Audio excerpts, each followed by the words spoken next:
I used to ride horses, and I fell off a horse one day. The horse was very excited. I was too, but I was unprepared, and I fell off a horse, and I broke my skull. And after 3-4 days in a coma, I started getting better. And after 10 days in the hospital, they were like, okay, I think she's fine, she can go home. And the professor, the chief of surgery, of neurosurgery, talked to my parents, and he said, well, if this were my kid, and by the way, I have a kid the same age as Giulia, I wouldn't be satisfied just like that. I would take her into the OR and open up and make sure that everything is okay. And my parents really trusted this man. He was like a leading authority in neurosurgery and whatnot, and so they did. The surgery was really long. It went really well. And when it opened my skull, he found there was a tiny little piece of bone resting on a vein, which is a ticking bomb. Like, imagine, it could have exploded any time, like a week later, a month later, 3 years later, or yesterday as I was at H-E-B doing grocery shopping, you know, boom, and game over. I didn't realize any of this as I was in the hospital because I was 12, because I was loved, because I had so many candies in my nightstand drawer, and everybody was so nice to me.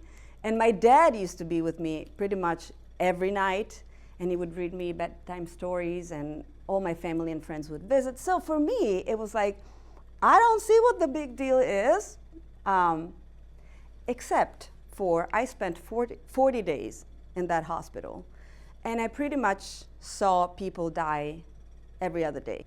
And later, as I left the hospital, and I started with all the follow-up visits, I started slowly realizing how deep and how the gravity and how serious it was that I could have died.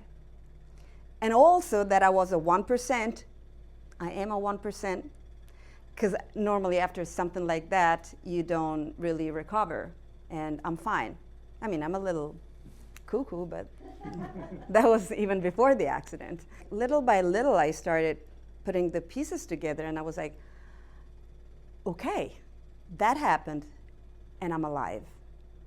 What does it mean?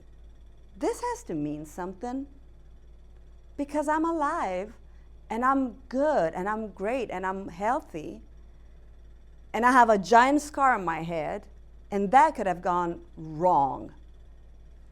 There was a fork in my life. There was a major fork.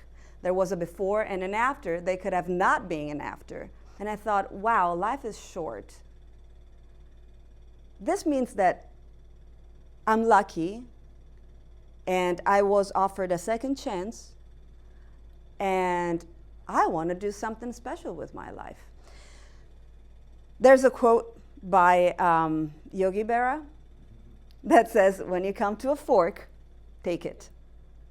And I took that fork. I was like, yes, this is my yes to life. I'm going to make it special. I'm going to do everything I can. Okay, life happens right here and right now, and I'm going to cherish and make it special.